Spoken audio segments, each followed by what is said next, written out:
All righty. Okay. Thank you all. We're going to call this meeting to order at 1 o'clock. This is the zoning hearing for Palm Beach County Board of Commissioners, December 12th, 2024. Would you all in the back of the room quiet down, please? Thank you very much. May we have a roll call? Vice Mayor Baxter. Here. Commissioner Flores. Here. Commissioner Powell. Here. Mayor Marino. Here. Commissioner Sachs. Commissioner Weiss. Here. Commissioner Woodward. Here. Thank you. Thank you. I've asked Commissioner Woodward to do the invocation and the pledge.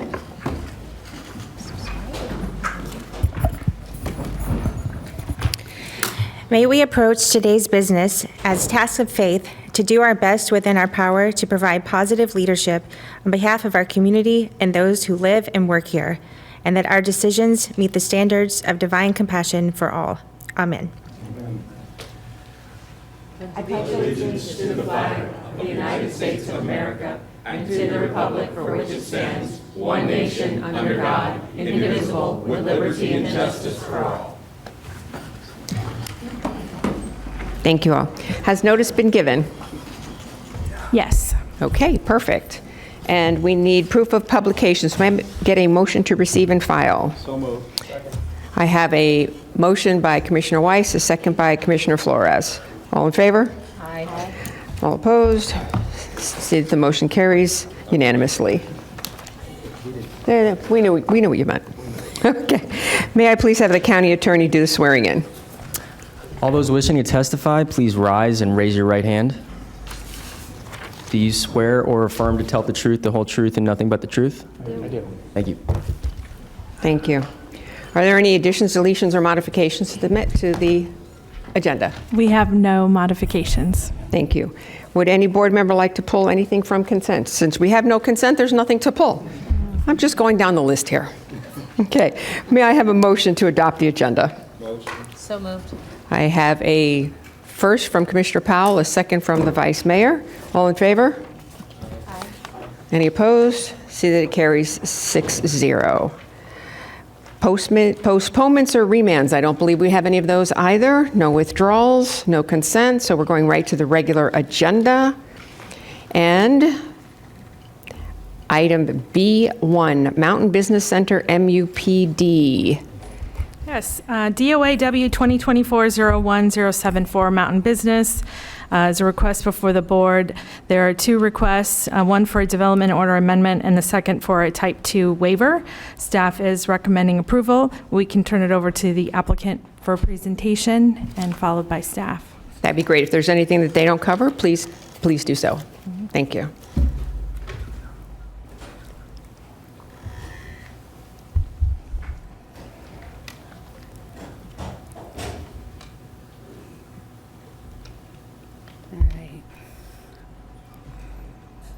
It's not one, right? Yeah. Great. Good afternoon, Commissioners. I'm Lauren McClellan with J. Morton Planning and Landscape Architecture, the agent for the applicant. With me today are Eric Deardahl, Corey Potter with Herb Bigger, who's the applicant and contract purchaser for the property and user of the property. The rest of the team here with me here today is Malcolm Butters. He's the owner of the property, as well as Adam Kerr with Kimley Horn. This is a map showing the 14.23 acre site property located at the southeast corner of Atlantic Avenue and State Road 7.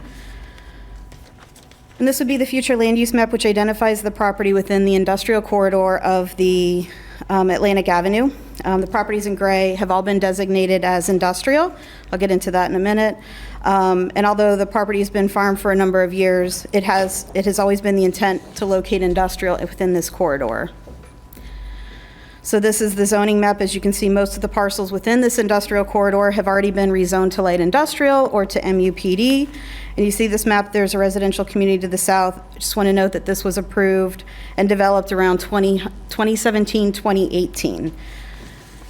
So just to get into the history of the corridor, it's been designated since 1980 on the comprehensive plan. I've outlined the property there in yellow. To the south of the property was agriculture land.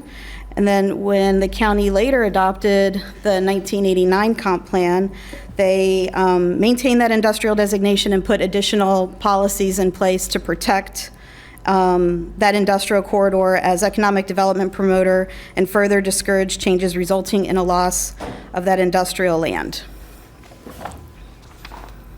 And then again, when the Agriculture Master Plan was adopted in 2000, the county put more policies in place recognizing that this was the industrial corridor within the Ag Reserve, and it was always intended to be developed with a mix of industrial uses within this property.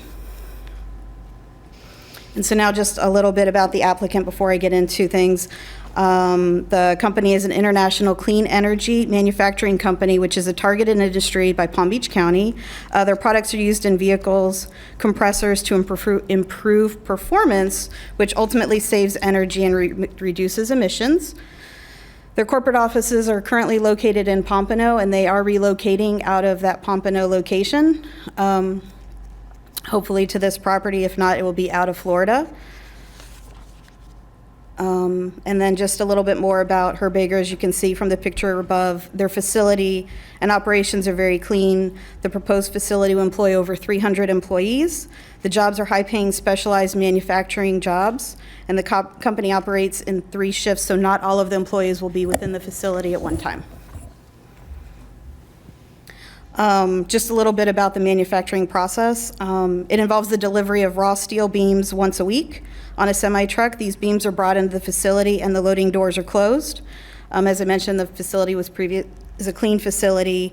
The employees operating the machinery within the facility are not required to wear ear protection. The machines are not that loud. So again, they receive the materials once per week on truck, and then the materials that they manufacture are shipped out in UPS and FedEx trucks on a daily basis. These are the same trucks that drive around neighborhoods, office parks, downtown streets. So the previous site plan, the current approved site plan, is approved for 2 multi-tenant warehouse buildings that total just under 184,000 square feet. So this plan included 14 loading bays and had approximately 35 bay doors. So it could accommodate 35 tenants, roughly. And the rear setback for that southern building was 74 feet to Dakota, which is the community to the south. The south buffer was 20 feet and included a 60-foot wall. The access to the site is a right-in, right-out on Atlantic Avenue, as well as a right-in and right-out on State Road 7. So this is the proposed site plan. It provides for a single user 197,000 square feet. The site plan provides a larger setback, 104 feet from the residential property to the south. It includes a 12-foot tall wall, which steps down to 6 feet. When it's not adjacent to the loading area. Access to the property is the same, a right-in, right-out on State Road 7, a right-in, right-out on Atlantic Avenue. And then you can see in pink, sort of, the 2 small loading areas. So there's only going to be 3 to 5 bay doors for this new project. The applicant is requesting a waiver to allow for extended hours of operation, which is interior to the building only. As the building is located within 250 feet of Dakota, that necessitates the waiver. But there's conditions in place that require it only to be internal to the building, no external activities, no loading outside of typical business hours. And so I just put some conditions of approval up. I've highlighted the important part. Basically, these conditions are protecting adjacent properties. We've agreed to the 12-foot wall. We've agreed to limited loading and outdoor operations. We've agreed to the 12-foot wall. And then I just want to reiterate that the applicant has only 1 truck delivery per week of raw materials, once on a semi, and then the delivery is on FedEx and UPS. So this is a picture of the landscape buffer for Dakota, the residence to the south. This was taken in 2019. I'm sure that it's grown in significantly since 2019 and filled in. And then this is a cross section. So there is 70 feet in total of landscape buffer between these 2 projects with 2 walls, 6-foot wall for Dakota and then a 12 to 6-foot wall for the subject site. And then just a quick comparison of the current approved and the proposed plans. So the setback has been increased from 74 feet to 104 feet.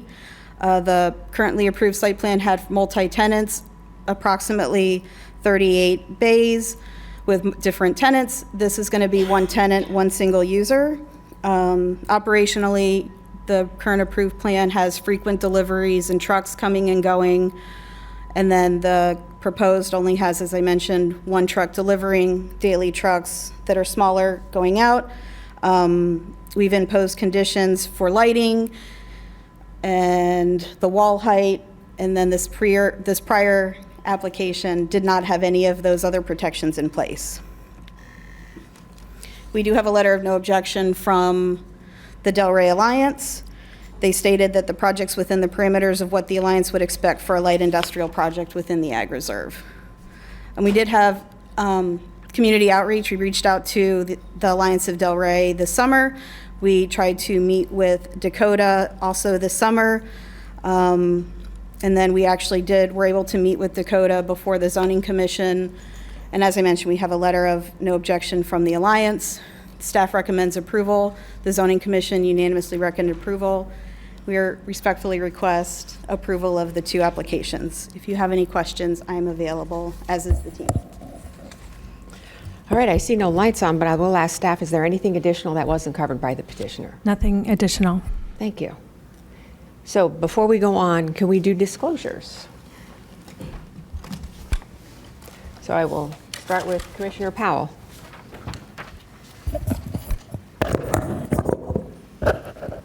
Thank you, Mayor. I have had verbal communication meeting in my office with Jennifer Morton, Lauren McClellan, Corey Potter, Eric Deardahl, Malcolm Butters, and Sean Rowan.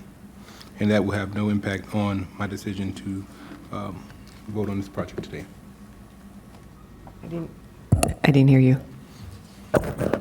You want me to, I'm sorry, I have had verbal communication via meeting in my office with Jennifer Morton, Lauren McCullen, Corey Potter, Eric Deardahl, Malcolm Butters, and Sean Rowan, and that will have no impact on my decision based today. Thank you. Commissioner Weiss. Thank you, Mayor.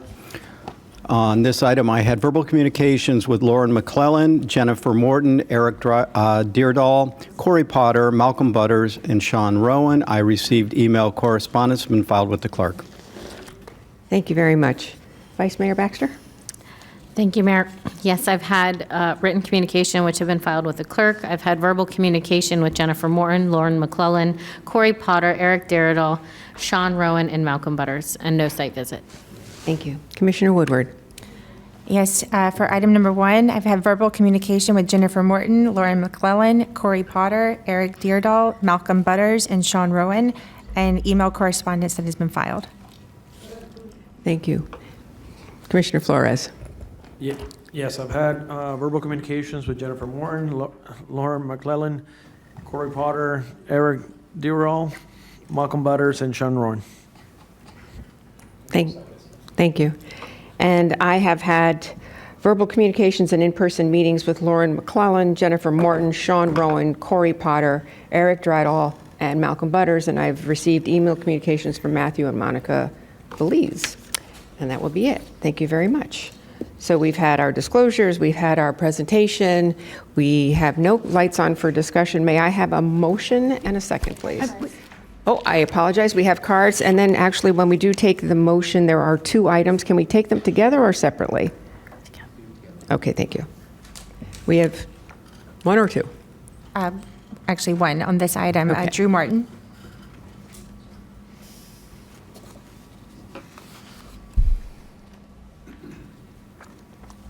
Good afternoon, Commissioners, Mayor.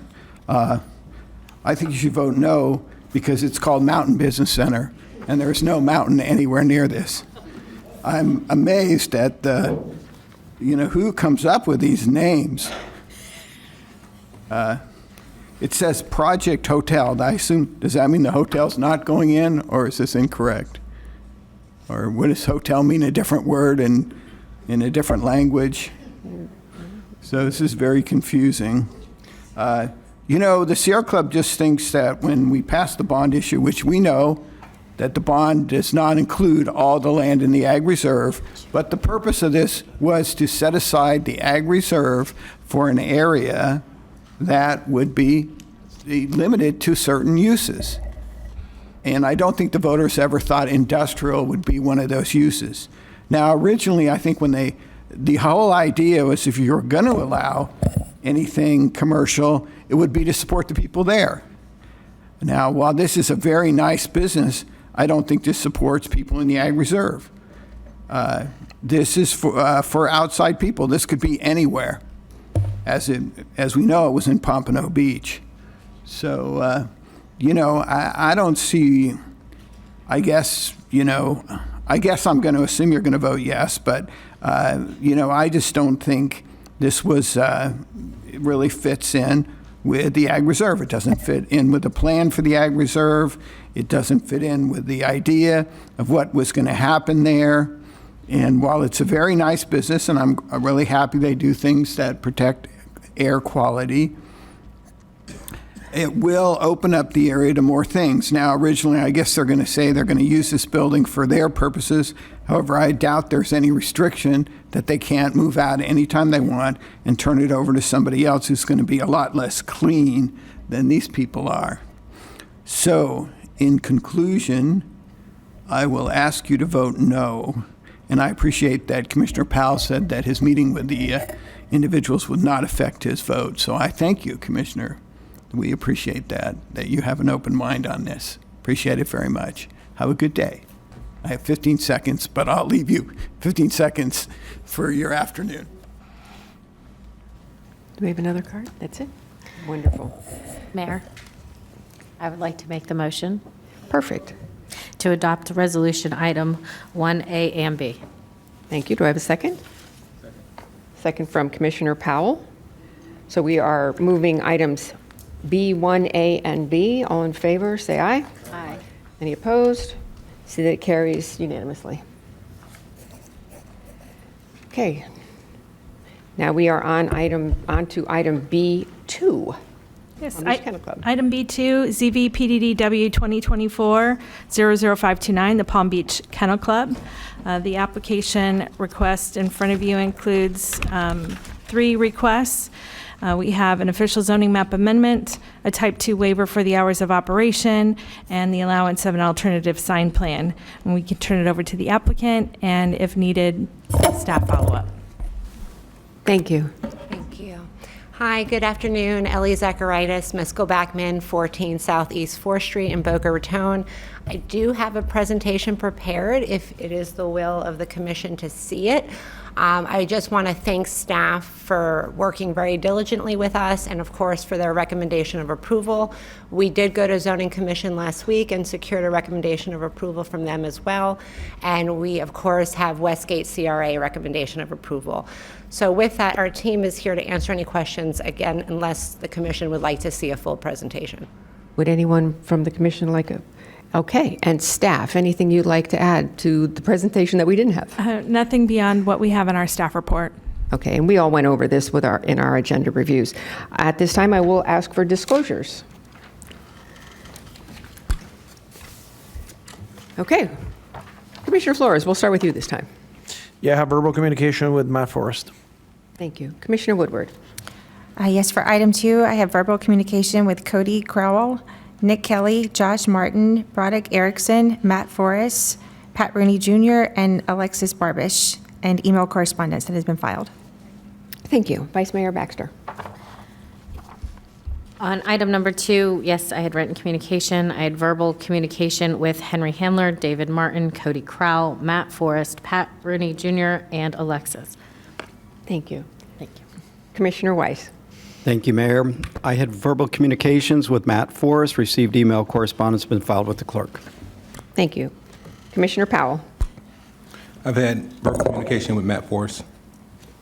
Thank you. And I have had verbal communication in-person meetings with Matt Forrest, Pat Rooney, and Alexis Barbish. Thank you very much. And we do have cards at this time, so Commissioner Woodward, would you call up our folks?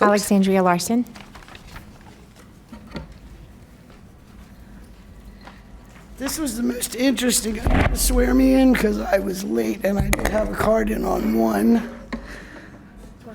Have you been sworn in? No, I walked in. I don't know when you did it, dear. I was filling out cards. Thank you.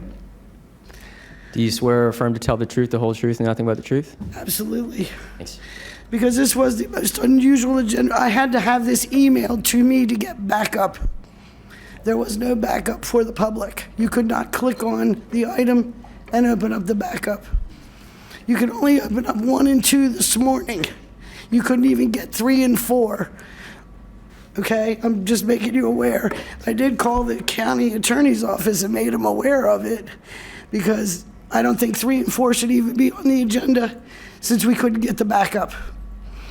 It's just an opinion, but what do I, but I'm worried about it. But anyway, I'll go to this. This is a spot where you guys might, I don't know if you still do, want to put the new county commission building. Is that still in the cards? Okay, because they're changing 5 acres. They're going to do a new casino, and then they're doing residential, which it seems really odd because that's really close to the airport. It'd be really loud, and I know just across the military to the west, they cleaned out a whole neighborhood because of the noise of the airport. So I don't know if this is a null and void for residential. I really don't, because I don't think it works. If the stuff across the military didn't work, it's certainly not going to work next door. Just a little south on Belvedere there. So, I mean, maybe we can go rethink this whole... When you did this agenda originally, I thought it was a waste of time for items that shouldn't have been in front of you guys. Just an opinion. But here we are, we're back again, and we're adopting things and doing things. And quite frankly, I don't know what the Kennel Club is going to do, but as far as residential, I don't know. Maybe somebody could talk to them because you moved a whole little city west of military, too close to the airport, too much noise. Now it's prime industrial land, but this is how it's working in our county. And that gives me great pause because for some reason we're in the mode to mow every piece of tree, grass, anything we got. We're not going to leave it there. We're going to build something else. And I really do. I always ask you to take a pause. Maybe we should take a breath and really do a plan. Hopefully one of you will make that suggestion someday to make a plan. Thank you. Thank you. Any other cards? All righty. May I get a motion? So again, can we adopt all 3 motions at once? I'll move it. Yes. Okay. All right, so I see no lights on. Oh, Commissioner Weiss. Thank you, Mayor. I'd like to go ahead and move item number 2, what would this be? B2, A, B, and C. Sorry, I'm just reading the agenda. The paper copy I have, and I might have the older version, says recommend approval. Does the version that everybody else has say adopt a resolution? All 3 say adopt, so item A is adopt a resolution approving item 2A. B is to adopt a resolution approving item 2B, and C is to adopt a resolution approving item 2C. Okay, those are correct. Thank you. Commissioner Weiss, you want to restate your motion? I will make a motion to adopt the resolution for B2, A, B, and C. Thank you. May I have a second? I have a second from Commissioner Woodward. All in favor, say aye. Aye. Any opposed? So it carries 6-0. Thank you very much, and we're going to pause. Is this where staff needs a pause so you can reorganize? No? Okay. So now we are going to ULDC revisions, item C3, agricultural marketplace in preserve. This is the second reading and adoption. Yes, this is our second reading and adoption. The amendment before you is to modify the ULDC to implement changes that were adopted in the comprehensive plan through LGA 2024-003, Ordinance 2024-17. Ultimately, there was an amendment to move land around and add the ag marketplace to a preserve area, so we're implementing those code changes that were already adopted by the board. Staff is recommending approval. Zoning Commission did recommend approval for the consistency as well as the proposed language. Thank you very much. Commissioner Baxter, Vice Mayor Baxter, your light is on. Do we have any cards on this item? Okay, Then I will wait. all right. Thank you. Our cards, please. Cards. We have Drew Martin and Alexandria Larson.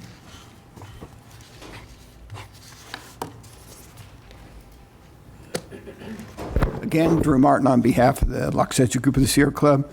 And we're very strongly opposed to this because you're moving around preserved land very close to Loxahatchee Wildlife Refuge. Really don't think Bender needs this. He made a lot of money when you bought some of his land originally. He has a nice marketplace there. We're not sure why he needs to increase the amount of commercial, which I assume is what this means, since, as Alex said, there's not very much backup. It's a privately proposed amendment, which really shouldn't even be legal, but it is legal because the legislature made them legal. Originally, that would have had to come from the county. Again, we strongly oppose moving a preserve area, doing a preserve area right next to the Loxahatchee Wildlife Refuge. This is actually the entry for the Loxahatchee Wildlife Refuge. And that, makes it even more serious because now people are going to see more commercial as they drive in instead of agriculture, which is really what the purpose of it is. That's why the sign says, "Welcome to the Palm Beach County Ag Reserve." Thank you.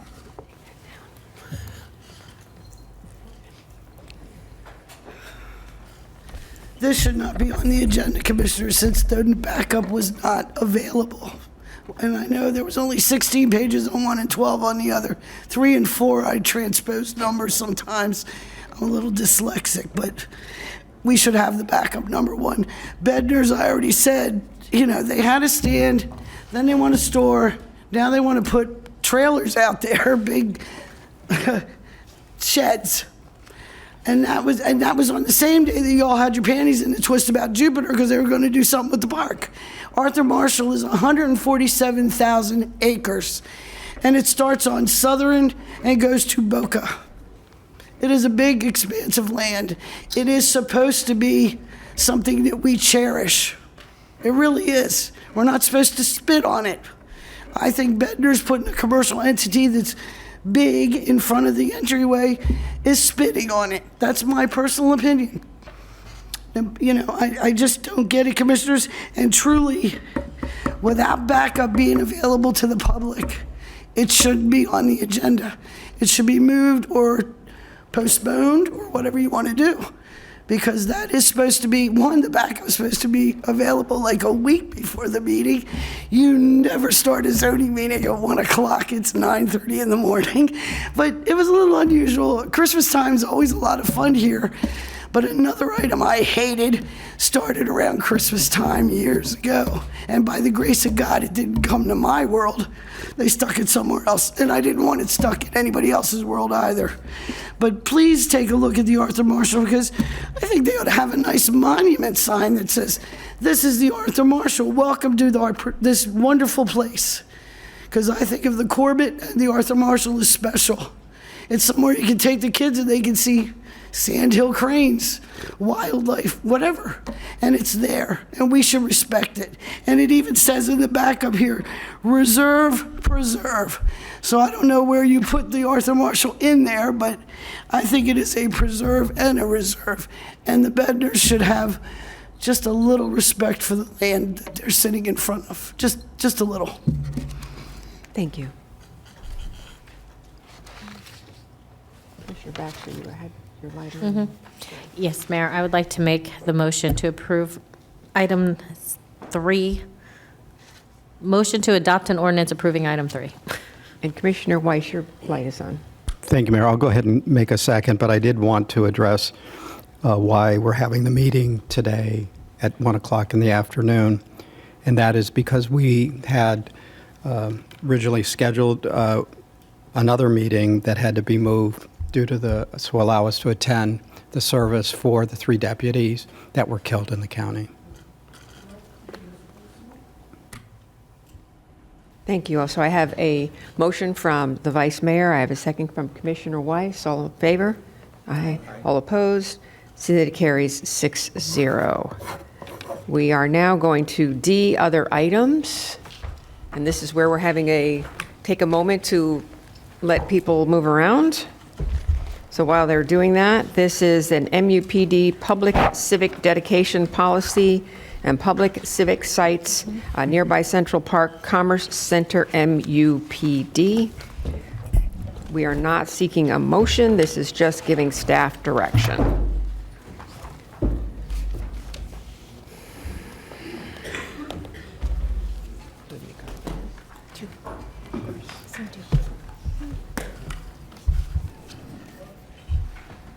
Okay.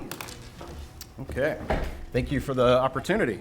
Good afternoon, Mayor, Vice Mayor, and Commissioners. I'm Eric McClellan. I serve as the Director of the Strategic Planning Division for the county's Facilities Development and Operations Department. Today I'm accompanied by a number of colleagues that are in the audience as well as on the dais who are going to assist me with answering any questions that might be best answered by others. This item does respond to board direction at the November 21st zoning hearing to review the Multiple Use Plan Development District, or MUPD, public civic dedication policy. And at the same time, direction was given to present public civic sites nearby the Center Park Commerce Center MUPD property at the same time. To start, I do want to emphasize that the pending Central Park applications are not the subject of this item today, as they were postponed to January 30th and were not advertised as items for discussion today.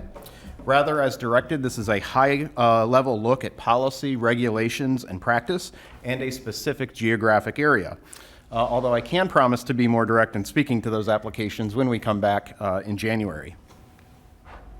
To accomplish direction, I'll start with some general background information on public civic obligations, as well as the evaluation process, namely to benefit our new commissioners and for overall context. I'm then going to present the Unified Land Development Code, or ULDC language, applicable to public civic dedications and the MUPD district, and we'll hear from county attorney representatives on legal considerations. From there, I will give specific attention to applicable MUPDs and then identify public civic site dedications in the vicinity of the Central Park MUPD. Then we'll have opportunity for questions and answers, board discussion, and direction.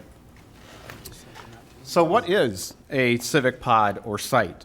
The language on this slide is verbatim from Article 3E of the Unified Land Development Code governing plan developments.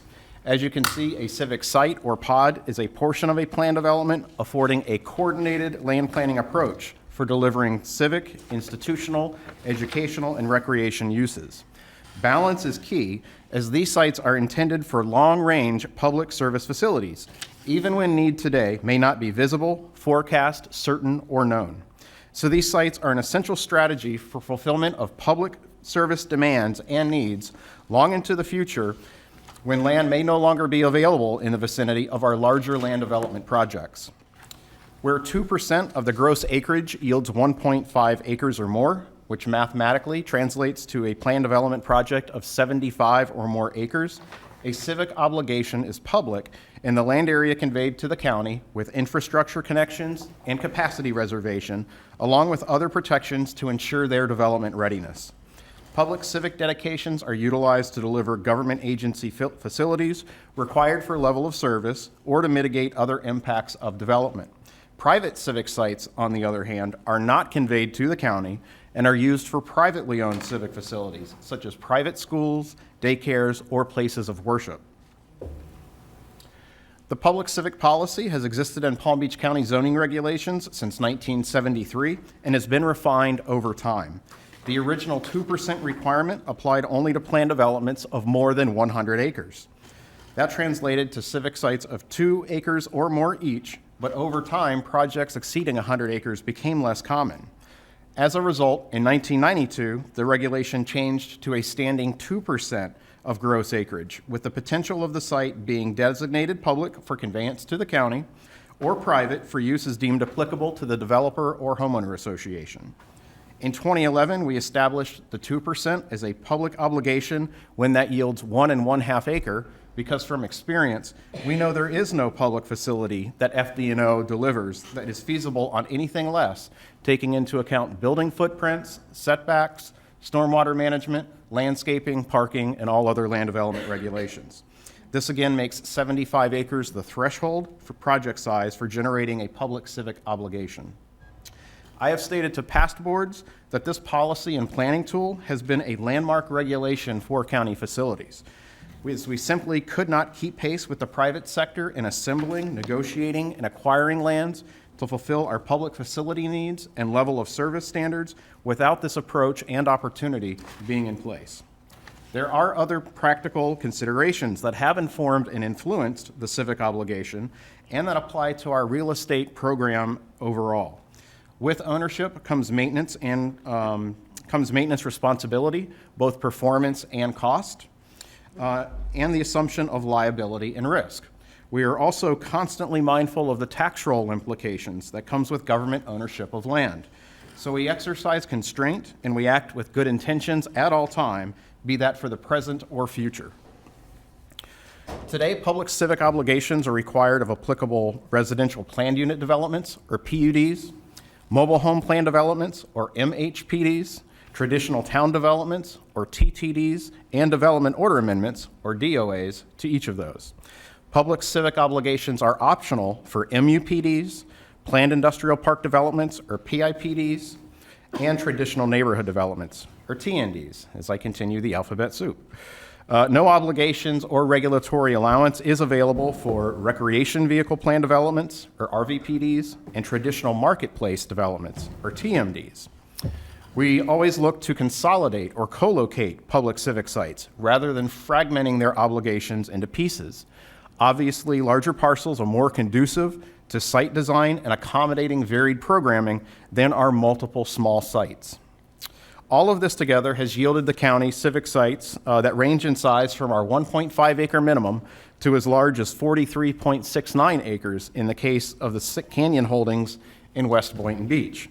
That was a land bank created in partnership with GL Homes as an alternative to numerous smaller sites.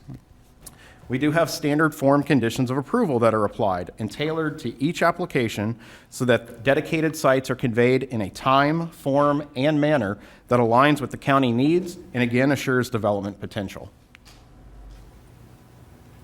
This slide is going to take us back a few months to recent board direction on use of PUD civic sites for workforce or affordable housing.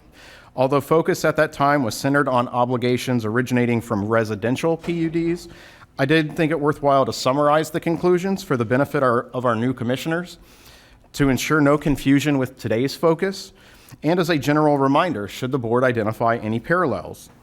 First, those sites located outside of the urban-suburban tier will not be candidates for housing.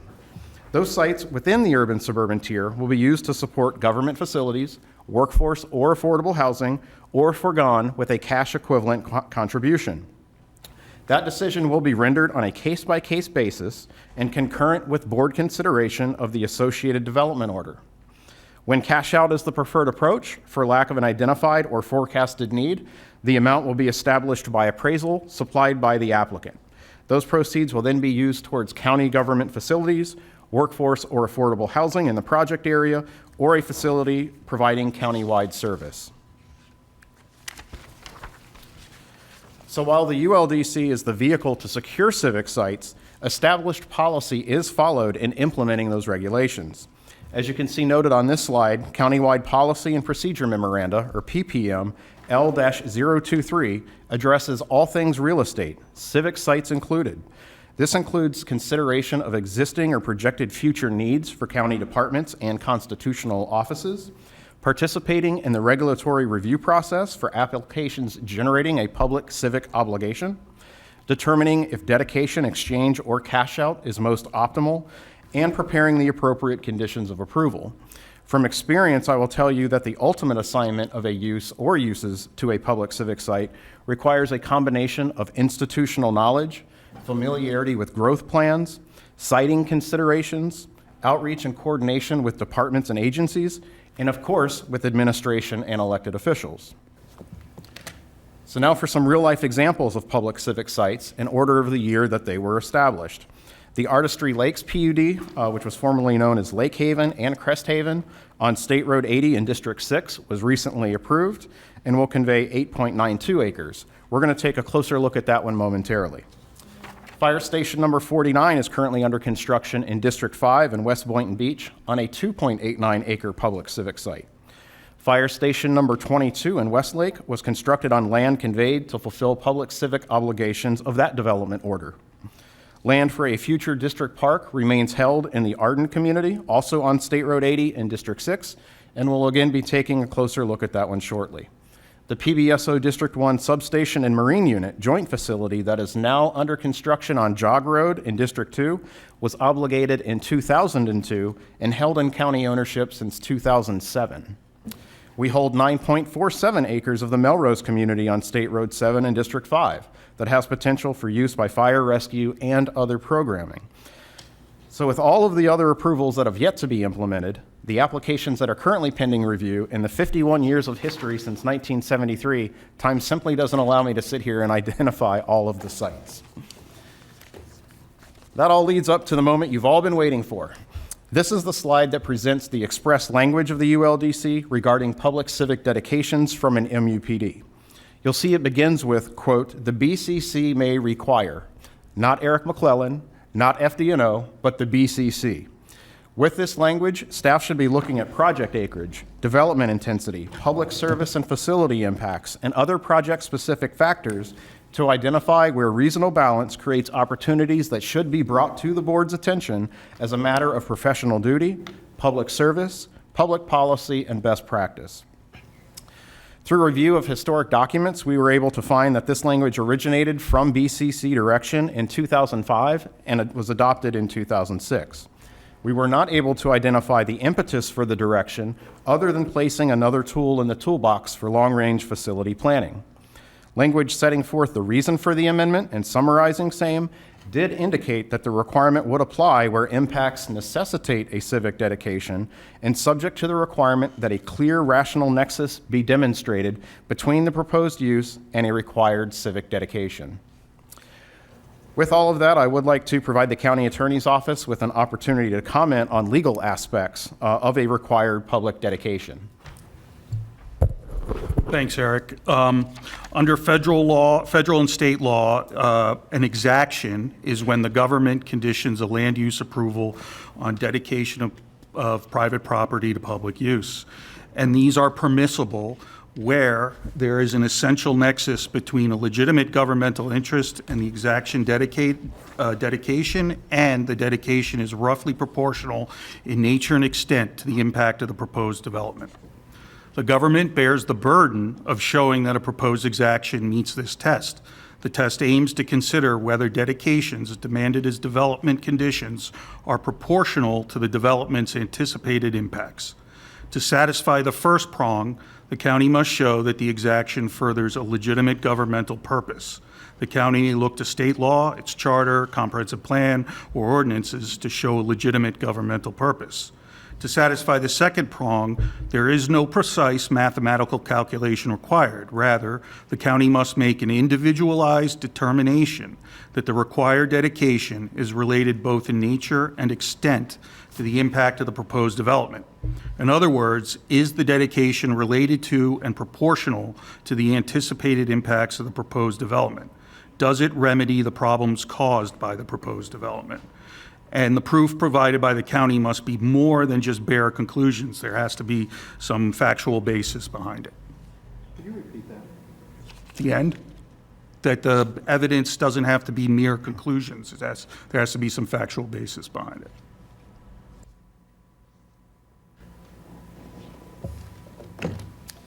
Thank you very much for that, Darren.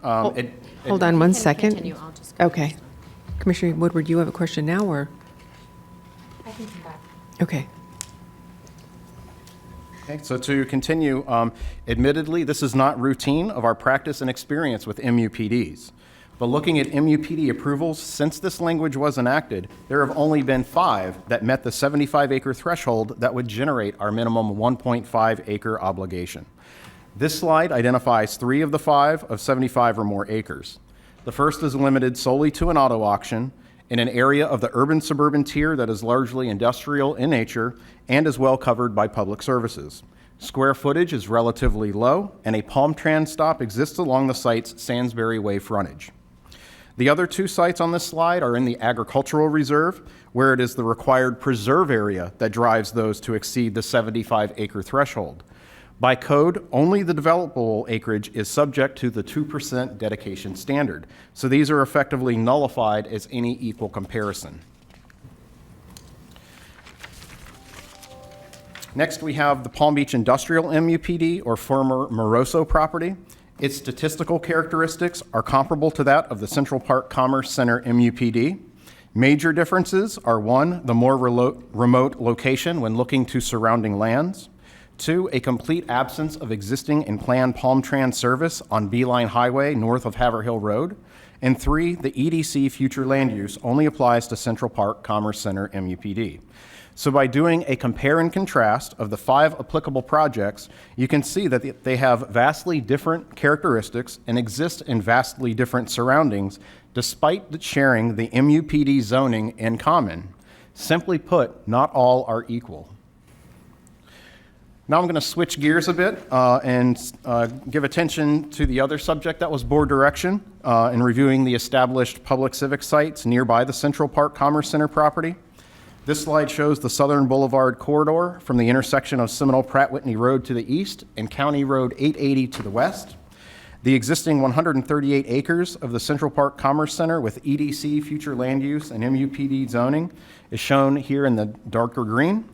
And the 64.46 acre proposed expansion is shown in the lighter or lime green. Just east of the South Florida Water Management District L8 Canal is the Arden PUD, shown here in orange. And just to the east of that is the Artistry Lakes PUD, shown here in red. This slide presents the location of the Arden PUD and its approved master plan. The roughly 1,210 acre site is approved for 2,334 dwelling units, a 6.33 acre commercial pod for 50,000 building square feet, and customary areas of supportive infrastructure. The site required a limited urban service area, or LUSA designation, and future land use amendment upon approval in 2004. While the 2% civic dedication translated to 24.2 acres, a total of 60.83 acres were dedicated.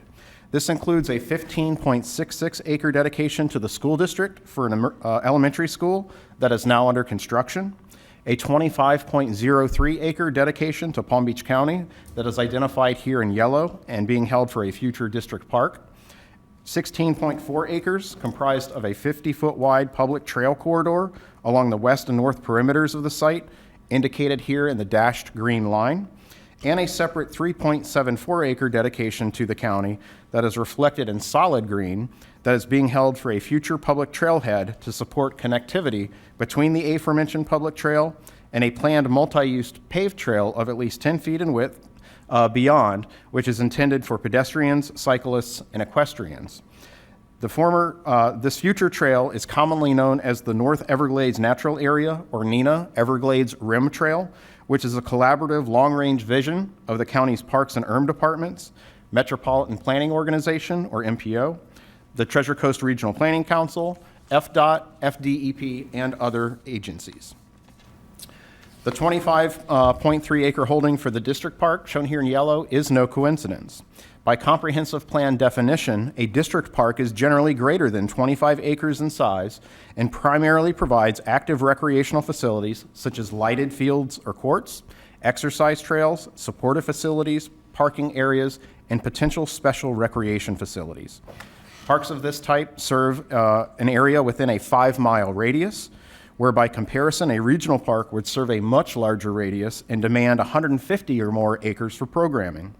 The Parks and Recreation Department will look to utilize impact fees as a primary funding source for facility delivery, which ties to both county charter and ULDC provisions for use of impact fees towards district parks. This park is not yet programmed in the 5-year capital improvement program due to other needed and awaited improvements demanding resources, although this facility is necessary to fulfill level of service into the future. Next door to Arden, to the east, is the approved Artistry Lakes PUD, which is the focus of this slide. This site, too, required a LUSA designation and future land use amendment. The property is 446.14 acres in size and approved for 534 dwelling units, a commercial pod supporting 47,000 building square feet, and area for supportive infrastructure.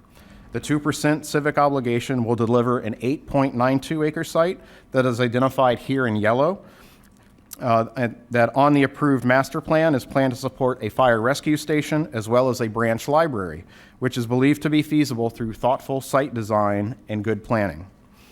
Regarding the fire station, fire rescue continues budgeting funds each year, including $2 million in the current fiscal year towards building the facility's capital fund. Additional $3 million allocations are planned for each of the approaching several years.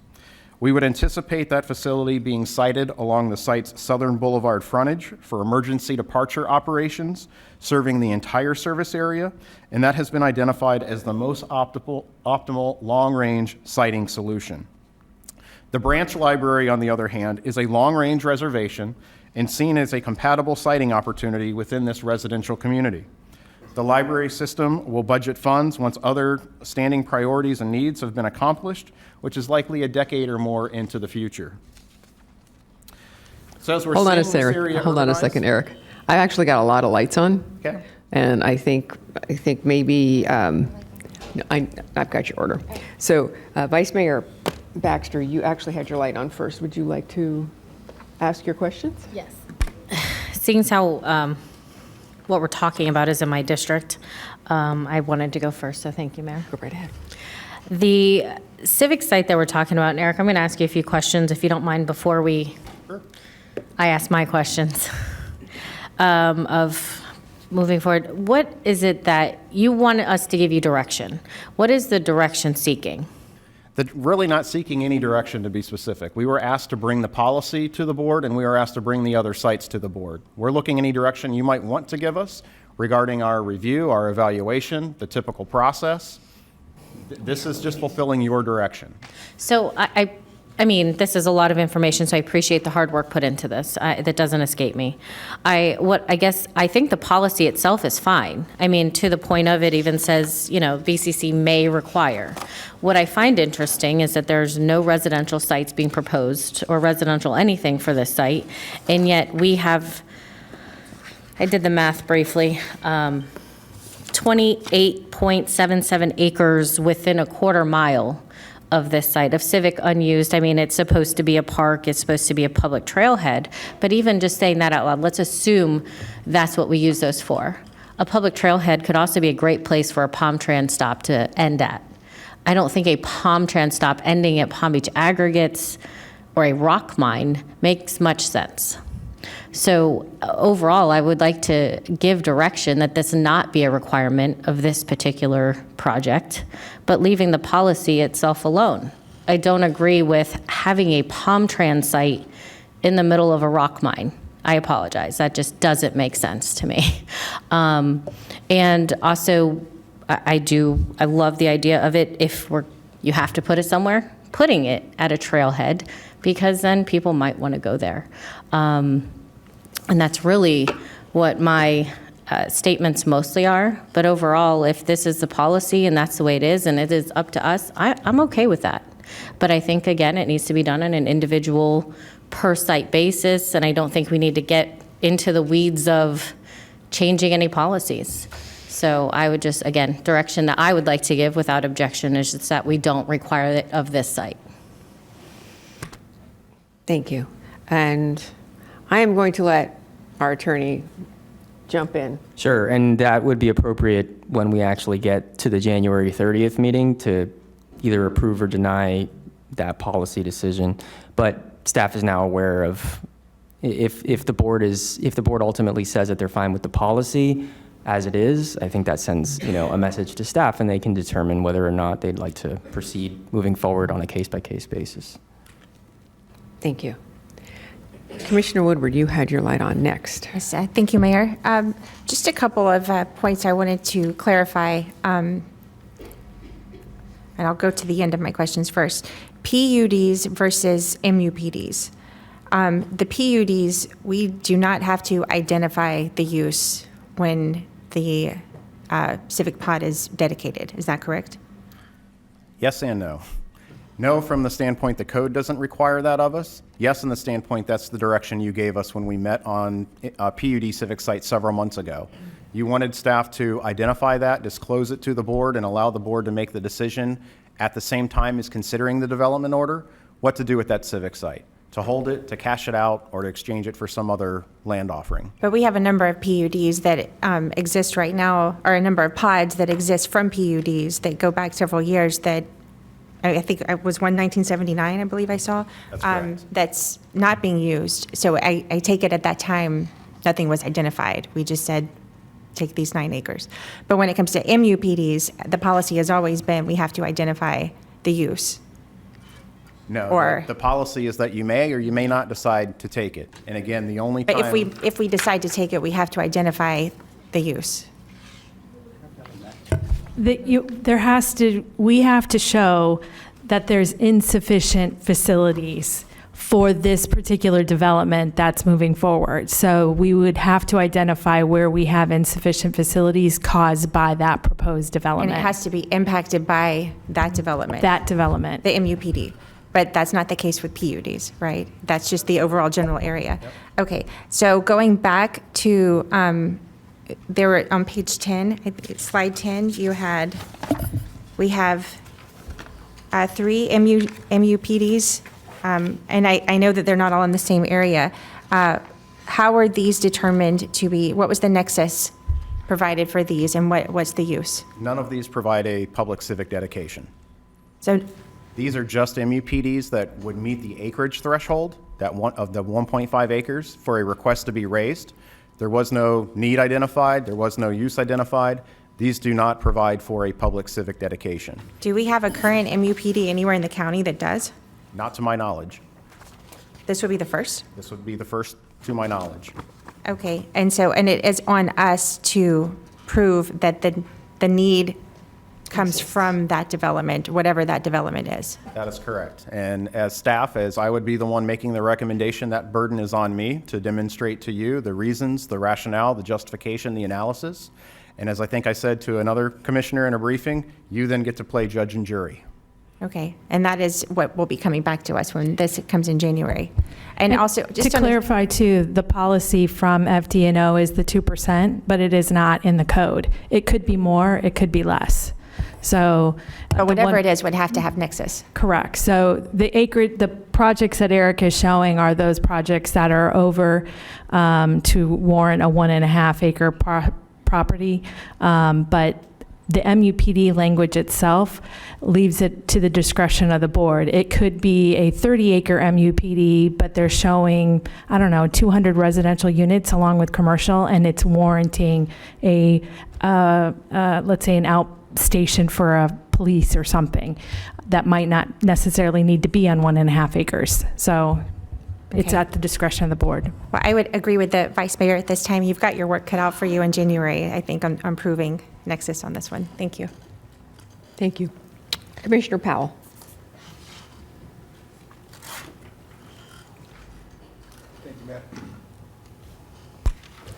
Thank you, Madam Mayor. And I was going to ask Mr. McClellan, and I think Commissioner Woodward kind of got into it, but to just explain between this site and other sites, the idea of a rational nexus, an essential nexus, and then rough proportionality between this site, or what we would be looking at what is being considered as a subject site, and previous sites. So that's really the site-specific analysis that I will come back with in January. Since it is not the subject of today's meeting, this is the policy, not the site-specific implementation and request. I'm a little bit reluctant, and I honestly haven't fully prepared to address that for purposes of this agenda item. But I will be ready in January. Thank you. Follow up? With regard to that, I guess the question is, and Commissioner Woodward brought it up and you indicated that there's been no previous sites that have been required to do this. I guess my question is are there any sites that currently have, or any planned unit developments or any types of PDs that have civic sites that were required that had some type of nexus or rationale behind it? I know there's some things that require some type of specific uses sometimes? Is there, I guess my question is there a reason or a rationale to some of these other PUDs that are required to have certain elements that may not have a reason, right? For example, you may have an extremely large planned development that requires park benches every so many feet. Is there something behind all of that, or is that something that is outside the scope of what we're looking at today? Might be a little bit outside the scope, but let me attempt to address that, because I think it comes back to the question Commissioner Woodward asked, and is there a fundamental difference between the PUD and MUPD? From a policy standpoint, there is. In the PUD district, it's established that when you meet that acreage threshold to generate 1.5 acres for a public dedication, it's an automatic. MUPD is a little more board discretion. And I would suggest the reason why it's very rare we see an MUPD of that acreage. We're talking very large projects. And that's why we could only find 5 that would even have met the acreage size to generate that 1.5 acre commitment. So as staff, it really is a site-specific evaluation. You have to look at the size of the project, you have to look at the impacts, the intensity of the use, the nature of the use, the surrounding environment, a whole host of issues. It's not simply a one-size-fits-all approach. Thank you. Thank you. Commissioner Weiss. Thank you, Mayor. Mr. McClellan, we were going to hear this case and was put on postponement. So I actually find it disingenuous for you to sit here today and tell me you are not ready to speak about that particular case, because it was on our agenda. And so you would have had to been ready back then. So I am going to ask you again to please speak specifically to that. Clarify my statement if I can, and I apologize. At the November meeting, you postponed the pending applications to January. So they were not advertised for this meeting. They will be advertised for January. The request that we were given, the direction we received was bring back the policy, to talk about the policy. That's what I was trying to address today. And I was... My fellow commissioner asked you specifically about this, and I'm asking you.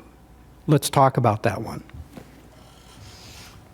Okay, before we do that, I'm going to interrupt for a second. I have more questions. I realize that, but this action, the action on this specific item was not noticed, so I don't feel it's appropriate that we... I'm not going to rule on the item. Okay, all right, I'm just putting that out there. That we can continue the discussion. I'm not stopping the discussion. I just wanted to make sure that because it wasn't noticed, that we were going to be voting anything specific on that item. I'm not going to vote. I'm not going to ask to vote on it. Okay, thank you. Commissioner Weiss, you want to continue? So how many other MUPDs have been subject to this ULDC language? None that we're aware of. If any, what public facility shortfall and how was property used to address that shortfall? In this specific instance, I'm not sure I understood the question. So you're saying that there aren't any, did you ever review them for any public shortfall on these other cases that you brought forward? Me personally, I did not. I was not in the capacity at the time. Did anybody from staff ever review them? They all go through the same review process. Did they get reviewed for inclusion of a civic site and reviewed for the need? That would be part of the standard review process. I can't speak for the others that performed it, but it would be standard practice. Do you have any documentation on that? I do not, and in fact, I asked if the applicant, in the case of the Central Park, knew why there wasn't an ask when they originally came through, and they were not aware either. I'm not asking about Central Park. I'm asking about these other applications you brought forward. Repeat the question. I'm sorry. I'm not Do you have any documentation that there was in fact a review done specifically in the need or the request of reviewing for an MUPD to dedicate a civic site? Any of them reviewed since the language went into effect in 2000 would have, it's standard practice. I was not the one personally. You have the documentation. That's my question. I have no documentation. Okay. No. Thank you. For planning, Describe prior FLUA amendments that have a condition of approval requiring land dedication for public purpose. Yes, Commissioner. What we typically do is before we get the amendment, we get an assessment of the level of impact, because the way that your comp plan works is we've looked at the entire county. If it builds out at the intensities of the land use is projected, what do you need? So you're only looking at the increment of the change on a given parcel for what is the impact of that? Does it then trigger? So it's somewhat baked in. Typically when we see parcels of 30, 40 acres, they don't typically trigger anything like that. The parcels that we've seen in the project we've seen have been the very big ones. Some of those are on that list. Minto West was one of those. That was almost 4,000 acres. We saw Indian Trail Groves. Those actually caused impacts sufficient because there was an insane number of rooftops and, square footage that was, they were going to cause impacts. They were addressed then. They were programmed into the policy language because they were effectively one-off approvals because there were unique circumstances associated with each. So they were there. But the smaller ones, they typically go through the process. We don't see anything usually untowards. The analysis is there. They typically do not cause failures that would, necessitate things like fire stations. And if they do, we generally know things like a fire station. We already know where that should be. And so you typically get that through a zoning process, but we do assess it at comp plan. Has any legal analysis been conducted to determine whether this policy imposes any undue burden on property owners? So the MUTD policy, specifically, if you read it, it parrots the language from the rational nexus test. So let's see, which slide is it on?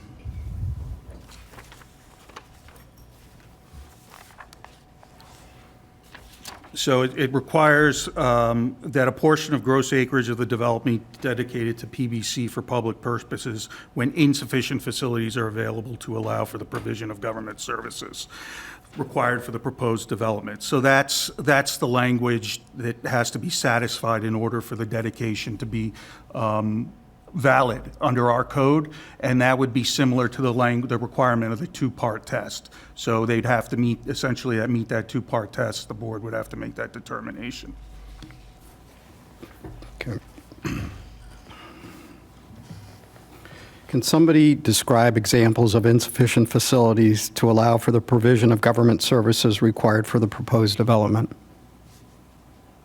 I can in the case of the Central Park, if I may. I'd like to make sure County Attorney's Office is comfortable responding to the application. Nothing said today can be used as a basis for making a decision. So the concern is that if you discuss something, it would either have to be repeated almost verbatim or somehow separated out from that discussion. So you can't describe anything else other than the Central Park, which you didn't want to discuss previously. Is that what you're saying? That is an application I personally have reviewed pursuant to the policy that I presented and that we discussed. And if you would like to hear it, I am happy to go through some of the findings that I made. I actually had a memo that was part of the staff report for the November hearings that were postponed. That does include the analysis and how I arrived at the recommendation. I just think this is a bad idea. I think this is setting a terrible precedent without having public input, and at this point, I agree with my colleague. This should not even be presented to us next time. I don't want to hear it. I'm going to recognize Commissioner Baxter. Vice Mayor Baxter. She has a question for the attorney. For the attorney, yes. So because this hasn't been publicly noticed, we're not trying to decide on whether we're approving the overall item or not. Is there a distinguishable difference between saying we want to leave out the requirement of a civic site? Does that impact the overall vote on the entire item? So here's what I think you can do. You can give staff direction regarding the policy. The policy as it is, first of all, is that language right up there in the code. And not to get into specifics, but the Central Park item actually is going beyond what's in that policy because the acreage they're asking for is more than what that would allow. So if you say that's the policy that you want, I think that's pretty clear direction to staff. And of course, they can, bring it forward at their own, determination. But I think if staff gets clear direction on your, consideration of this policy, I think that would be good. So follow up, Mayor? Oh, absolutely. So just by saying we want to stick to what the current policy says would preclude it from coming back? It wouldn't. I mean, that's more of a staff is able to make recommendations, in their capacity as reviewers. So you ultimately have the decision when it comes before you, if staff so chooses to include something, if there's something that you wanted to make a permanent policy, as in like a prohibition on something, I think that would need to be included either in the comp plan or the ULDC. But as that is the policy that stands, I think that direction to staff gives them something to chew on before the next meeting.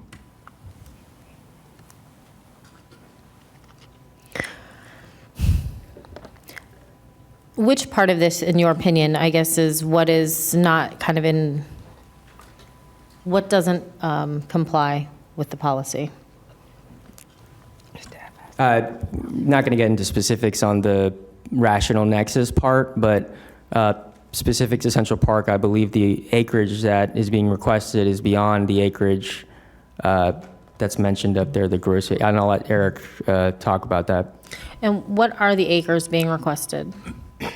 So approximately 61 acres is proposed for addition to the existing 132 acres. So end of the day, roughly 200 overall.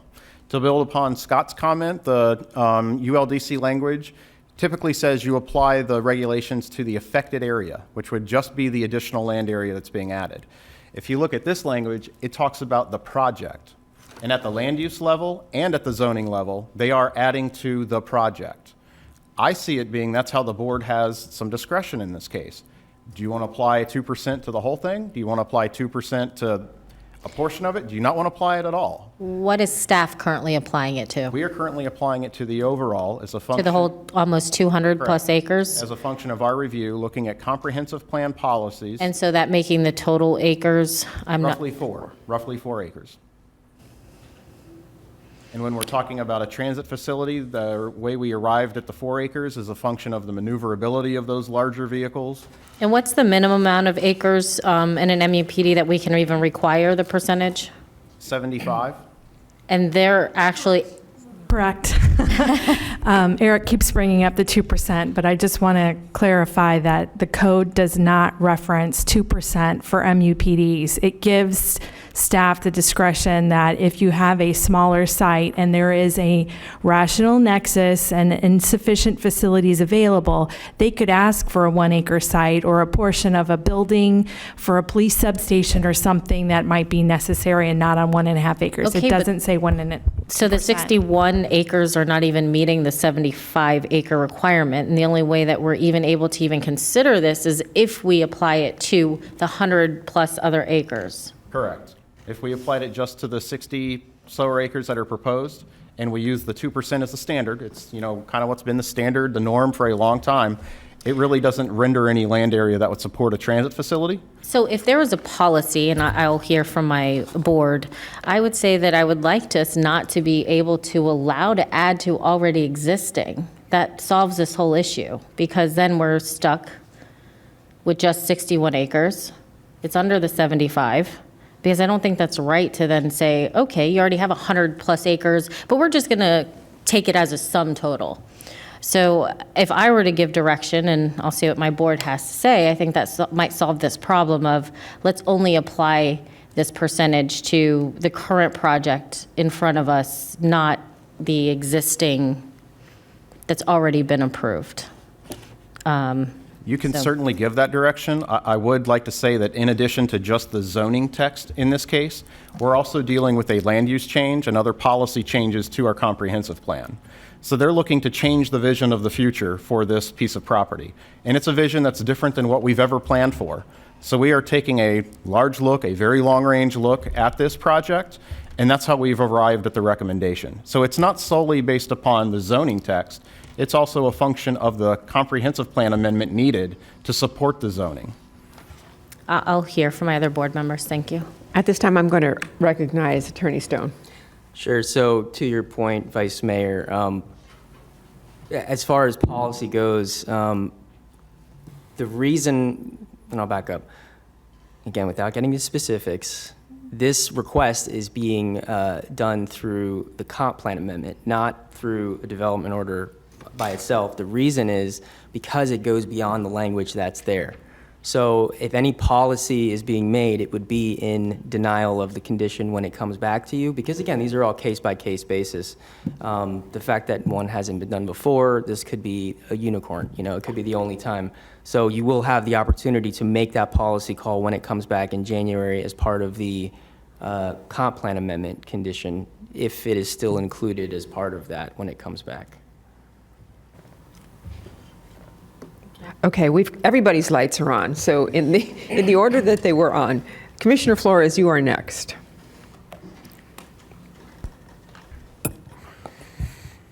I was going to try to stay quiet, but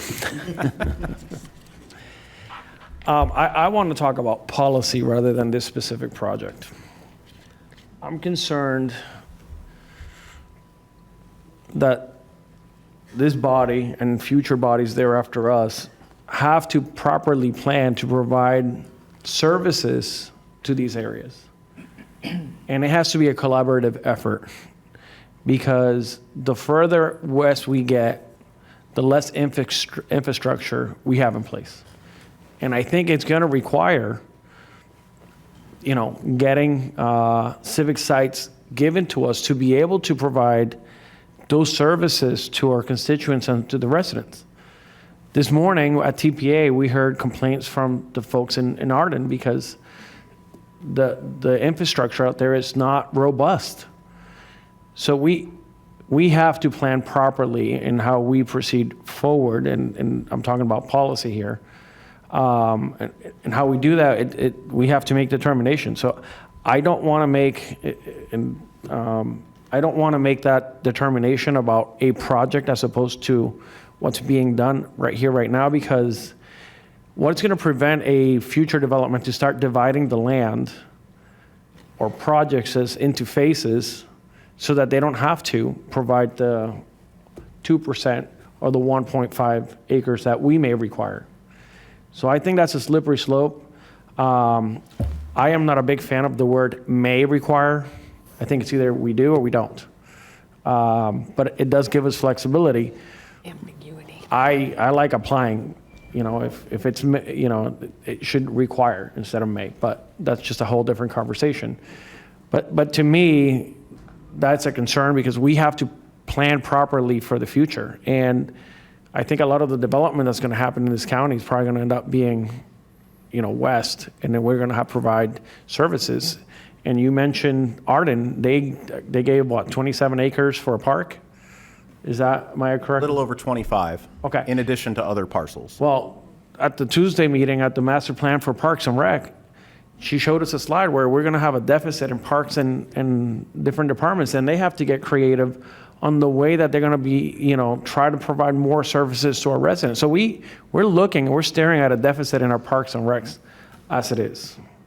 So I don't know exactly what we're going to do as a board, but I think this has to be a collaborative effort between government and developers and people that are coming forward, because at the end of the day, the expectation is that the county is going to have to provide services to the residents, whether it's transportation, parks, whatever it may be.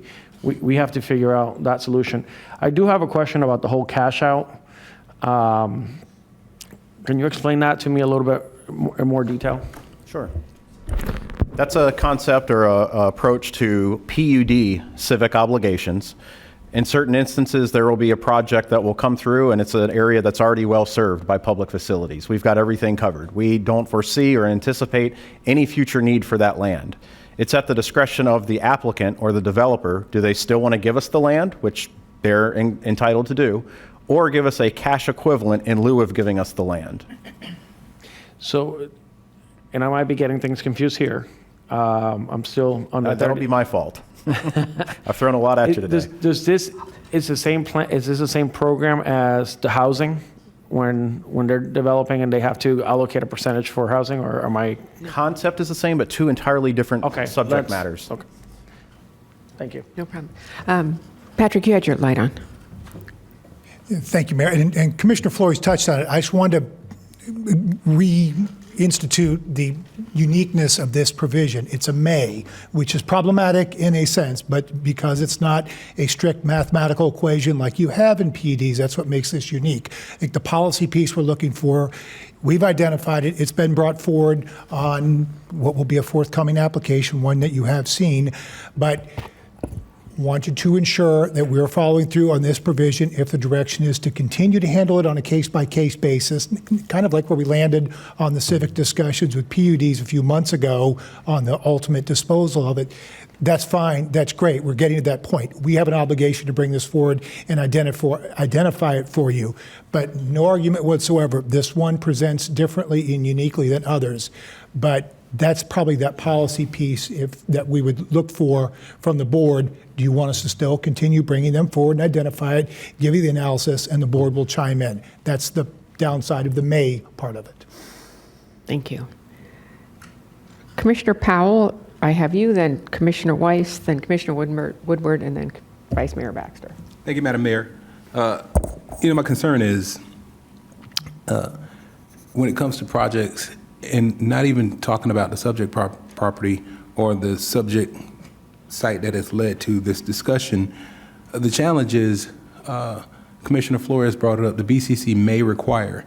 And while we're discussing the opportunity to potentially change language of the code, may does not necessarily mean that we have to require.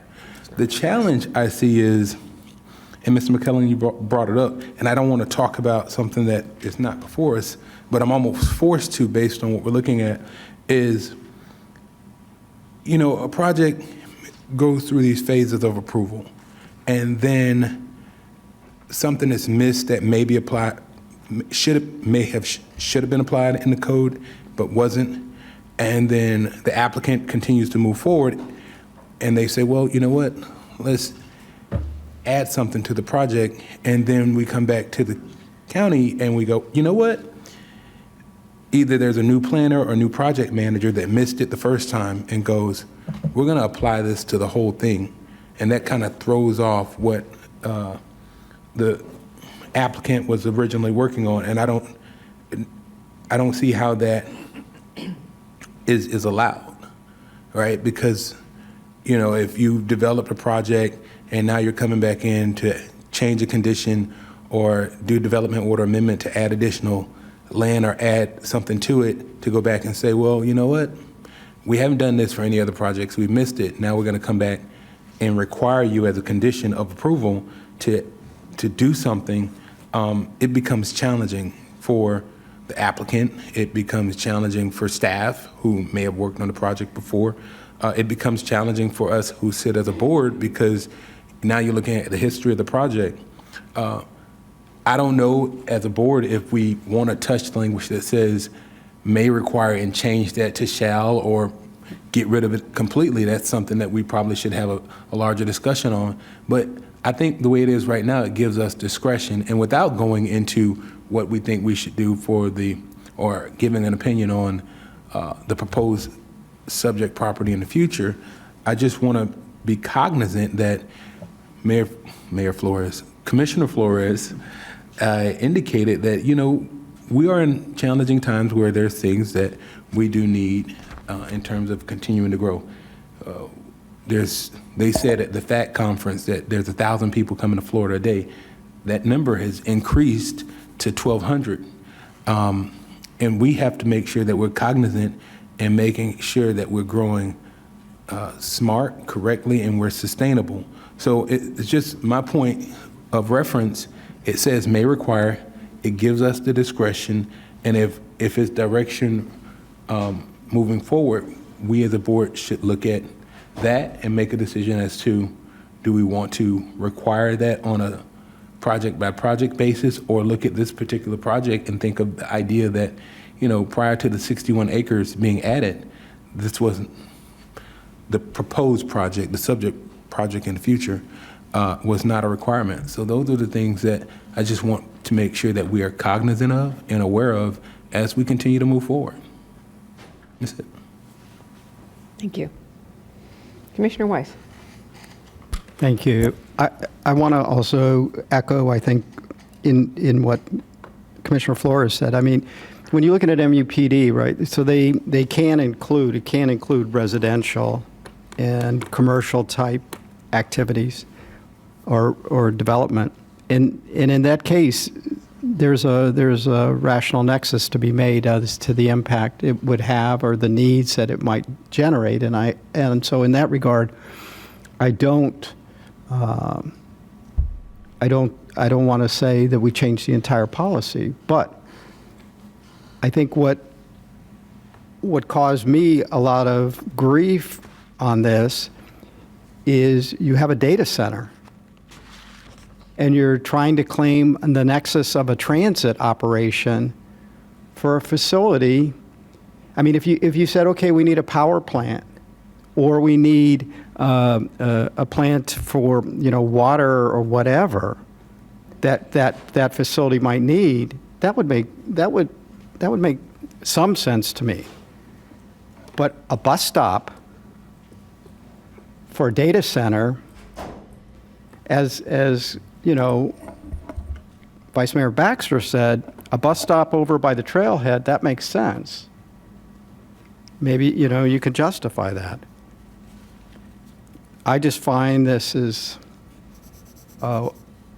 honestly, I think it, and as Commissioner Powell said, this was imposed on them long after they brought it. If somebody's building trying to develop a project, and then we say, okay, all of a sudden at the 12th hour, we say, okay, we need this now because, maybe we forgot or we didn't know, or then that means they have to redesign their whole project, and maybe the project doesn't even work.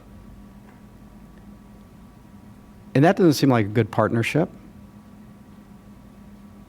It doesn't seem like somebody, and I don't know. The whole thing, when this item came forward and I saw that, it was never been done before to anything similar. I mean, you can make the case.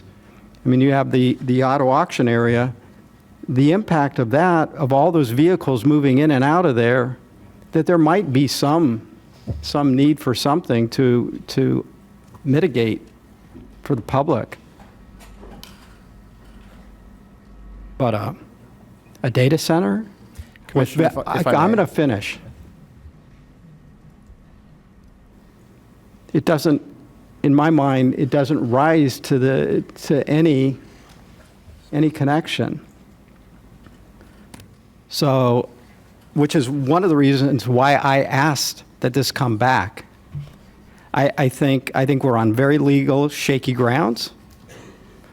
And I don't disagree that we should have that policy, but I also think we need to really look at it and sit down and review it. And maybe it should be a requirement so that people know coming in what's going to be required of them so that they can make sense of whether they want to bring something forward or not. But to slap it on somebody at the 12th hour, that's all I have to say about this. Thank you. Commissioner Woodward. Thank you, Mayor. I'd like to say for staff direction, I'm okay with the policy as it is. I think the word may gives us discretion. I'm good with that. That makes it a case-by-case basis. So that means every one of these that comes through. And honestly, I'm okay with it expanding because the project should be taken as a whole. And the reason I'm okay with that is because of rational nexus and essential nexus. We have listed on page 9, essential nexus, which means we have to actually know what the project is as a whole in order to determine the nexus. So we can't make that determination unless we look at the project as a whole. And we know that we have projects that come before us that have a land use change, and then they come before us again and maybe add the parcel next door, And it's a slight change, but it could be a significant enough change that would bring this to us. And that's the determination. I wouldn't want to handicap future boards on those decisions to be made. But essential nexus, rational nexus, and it has to be proportionate to the nature and extent to the impact of the proposed development. Those to me are the most important things that are in here. And that's a tough one to prove. And you will have to prove, because this is a taking of a few acres of land. Now, PUDs bring residents. We know there's fire rescue, there's parks, there's library, there's a number of things that residents will want when it comes to these large-scale uses. MUPDs may bring residents, may not. These are the determinations that you will have to make on a case-by-case basis. But as far as the policy that's here, I'm okay with what's here, just because you do have the burden of proving this. And I think you've heard from this board, you have a very uphill battle at this point. I don't see how you get there. I'm not going to say you don't, but that is the burden. And if we can just tighten, I don't think we even need to tighten it up. I like how it is. But I would just say, I don't think that we should handicap ourselves to not look at a project as a whole, because sometimes these things change significantly from adding the parcel next door or whatever happens. So I think that should be part of the determination, because how else do you prove nexus unless you look at what's fully going there? And as I understand it, we don't know that until we're talking site plans and actual development, because land use changes happen and it can sit there for 20 years until someone else decides to buy it and actually develop it. So I don't know how we, reconcile those two for the future owner of the property, but I think that they should know this may happen to them depending on their use of the property, of what they're going to build.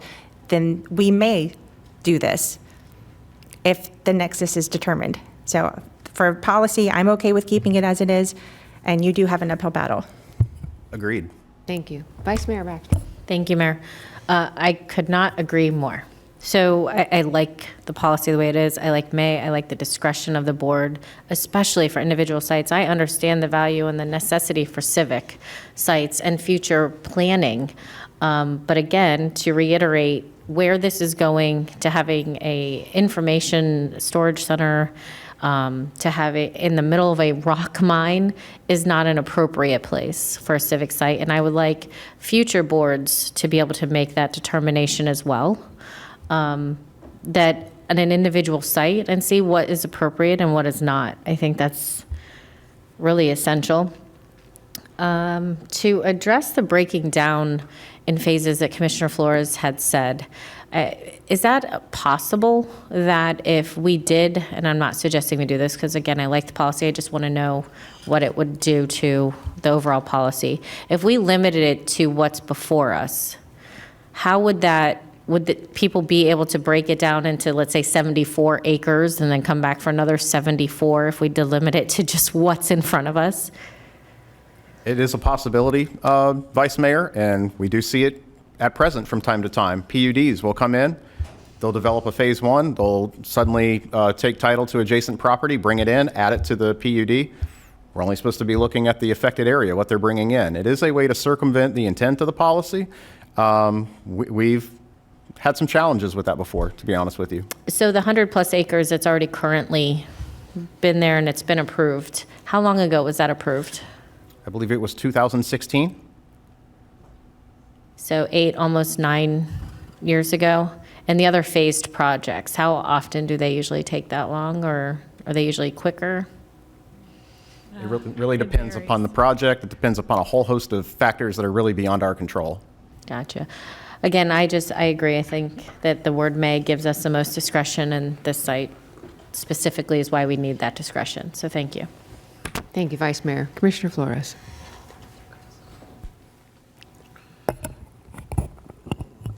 So I have a couple of comments. One, going back to Commissioner Weiss's comment, if we are changing things at the last moment, I'm not a fan of that. So my historical knowledge of this is about 25 days old.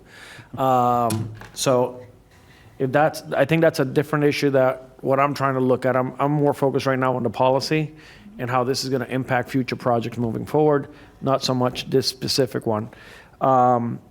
So to me, that's a concern that they're able to divide, subdivide, go into phases, get away with not having to provide that 2%. My question, piggyback into Commissioner Baxter's comments, is if they start doing this, and I want it to be looked at as a whole project, but what if they sell? Like phase one is one company, phase two is a different company. Now we lost out on that 2%. If it's under that 75 acres? A development order runs with the land. Sales don't change the conditions, the site plan approvals, anything of that nature. Typically, when we find those complicating circumstances, we'll raise it through the staff review. We'll negotiate with the applicant. We'll see if we can't come to some kind of consensus to resolve it. If it can't be resolved and it's truly a technical issue, I would feel obligated to bring it to the board's attention for awareness and a policy decision. Through all this discussion, I'll tell you, if former Commissioner, now Senator Bernard, left any impression on me, it's that staff does not make policy. This board makes policy. And when we encounter those policy decisions, we're supposed to bring it to this board for those tough decisions to be made. Because the way I'm seeing it is, at the end of the day, we're going to have to provide these services to these folks at some point. And I understand that the burden is for you to prove that there is something that's required, but we don't know what we're going to need in 10 years. And as more people move out there, we lost an opportunity to acquire a piece of land that might be crucial in the growth of this county. Going back to that 2%. So if it's under 75, we don't claim that let's say that 1 acre. Staff does not. The language says, you can take a civic site of any acreage. We, as staff, our practice, based upon what we know we need as a footprint for development and the other issues I went through, why we don't like to just take land, we typically let those be. If we have a pressing need, if we have an identified deficit or deficiency for a service provider, and we think it would fit on something less, we'll bring it to the board. So can't we take that one and then cash it out, or is that not? In which instance? Hypothetical instance, policy. That's what I'm more focused once again on policy is there is a 65-acre project coming before. Nothing less than 1.5 acres is useful to us. Do we still claim that 1 point whatever acre can we cash it out? Hasn't been practice or policy to date, and I see Patrick wants to speak. I might also look to my colleagues from the county attorney's office with the nexus requirement. That's not something we've been doing. And then that nexus, that burden of proof, is it specific to the site or the community as a whole? It's project. Yeah, it's project specific. It has to offset the impacts of the project that's subject of the application. And that's by statute, law, or policy? Well, that's by law. By law. Okay. Sure. I just wanted to add, thank you, Mayor, the uniqueness of every single situation. You don't know what the demands might be in any specific geographic location.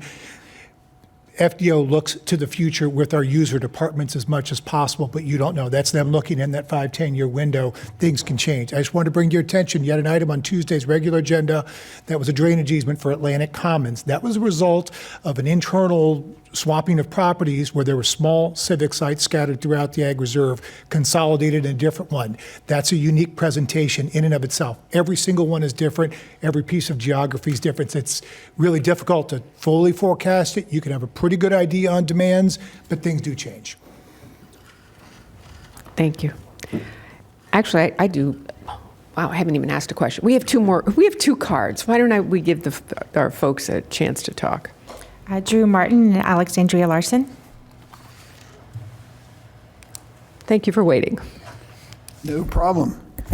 I thought when I saw this item, I thought it would go quickly, so I guess I misjudged. But I'm glad you have lots of questions. That's definitely fine with me. Drew Martin on behalf of the Los Angeles Sierra Club. I really don't think there's ever a case where you don't need civic property.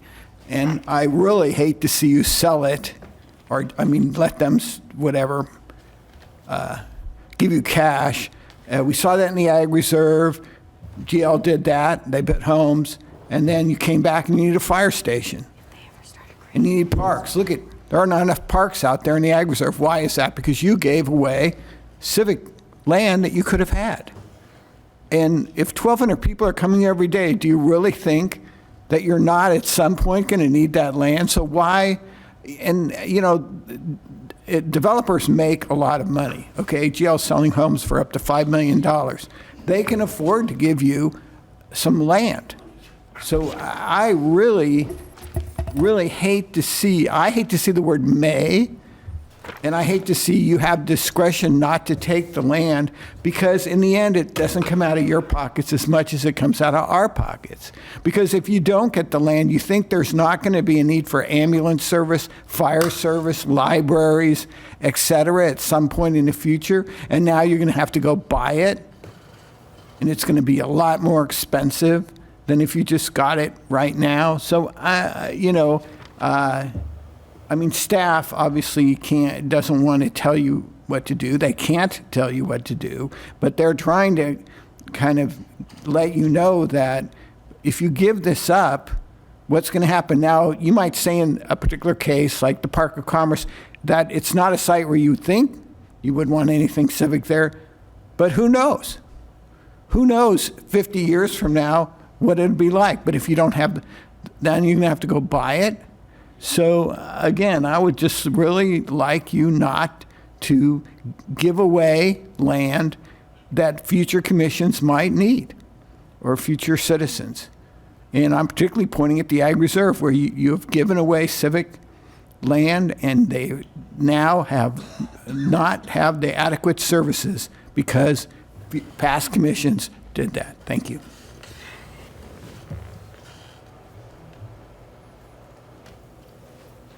I'm sorry I wasn't here on Tuesdays, Commissioners, but I'm going to give you some numbers. We have 1.5 million acres in this county. We're the biggest county east of the Mississippi. You know how many acres of parks you got? 8,190. That's a pathetic number. We're lacking in parks, obviously. GL has never put in workforce housing. They buy their way out of it. Builders do. They used to make 20%. Now they make about 80%. It's proprietary language. They don't have to tell us how much they make. They should tell you at least, maybe a secret squirrel club with the commissioners. Well, we make this much, commissioners. We do need civic. The Palomar up at the Central Park area, out of the 99, we took the 150 million we were supposed to serve parkland, reserve the farmland and environmental. We did a really good job up there in the Palomar. We bought 33,000 acres. You can check the numbers, ask them, they'll probably know. I wish we had saved 33,000 acres of farmland instead of 2,500. This is what we need to start weighing, commissioners, what we're going to do. I know one of the commissioners was saying we don't anything in a rock mining operation. Well, we weren't supposed to build out to the rock mining operation. It was eastward ho for a very long time in this county. That was our history. This is what is horrible, commissioners, what you have to weigh up there. And everybody has an idea. I certainly don't think employees should be dressed down at a county meeting. Dress them down in the hallway. You know what I mean? I did that with my crew. I wouldn't dress them down. And they are not. You are in charge of policy. You really are. That's who you are. You are the policy. And every several years, we change boards and we change ideas. But when you think about parks, I want you to keep that number in mind. 1.5 million acres, 8,000. That's so little. And that means firehouses, libraries. Go try to get the numbers on libraries sometimes, commissioners. They built 12 of them for $25 million. The one they built in the acreage, just the one cost $12 million. That's how much our money has the cost. The cost. And the reason I'm down here a lot of times is the cost. What is the cost to the taxpayers? Because it's really easy to spend other people's money. It's really hard not to spend your own. So thank you. Vice Mayor Baxter. Mayor, I would just like to address some of the comments made today. A couple things. When we're talking about cost to taxpayers, one of the most expensive things we get into is litigation. And we can't just take a civic pod because we think we're going to need it for some future use. There has to be an essential nexus, an essential reason that that development is causing to require that civic pod. Also, within, just down the road, not far, we already have 28 acres for a civic sites. And then just down from that, we have another almost 9 acres, which is going to be a fire station and a library. So we already have dedicated civic sites, acres and acres and acres of it, very close to this site. So when you say we're always going to need civic, I don't disagree, but I also don't want to cost taxpayer dollars in a lawsuit for a taking of property that we have not proven an essential nexus for. So that's all I'm going to say. Thank you. Wow.